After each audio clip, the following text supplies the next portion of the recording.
When Louise Hawson almost lost her life after being bitten by a white-tailed spider, she decided it was time to take on a new and exciting challenge and pursue the one thing that interested her most, photography. Her mission was to photograph one suburb a week for a whole year and share the images online.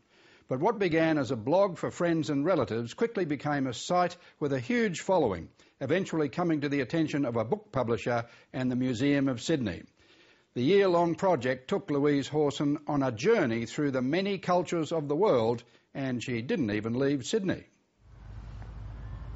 I started looking around for a project that would challenge me a little and interest me, and you know, I'm a curious person. I like to roam, I like to sort of explore.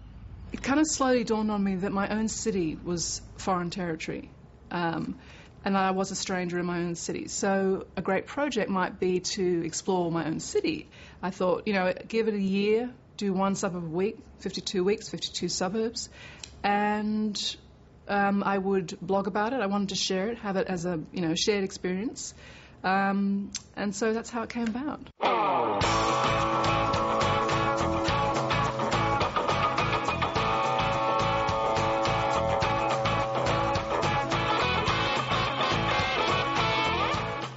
I chose my suburbs with extreme spontaneity and randomness, complete randomness, almost.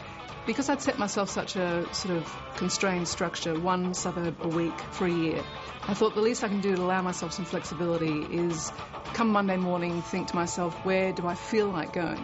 What I found really is what I intellectually knew, that Sydney's a very multicultural city, but it's one thing to know that intellectually and quite another to walk down a main street of a suburb and feel like you're the minority, the absolute, pretty much the only whitey. And so week by week, kind of my mental image of Sydney kind of grew. The two images side by side with a caption, they juxtapose often completely disparate images, but there's something similar. It could be a shape or a tone or a pattern, and by marrying them you sort of draw attention. One image informs the other, and you just, sort of the sum is greater than its parts in a way. We long to travel around the world, but you can pretty much go around the world in Sydney. I guess it was the Greater West that was the most surprising.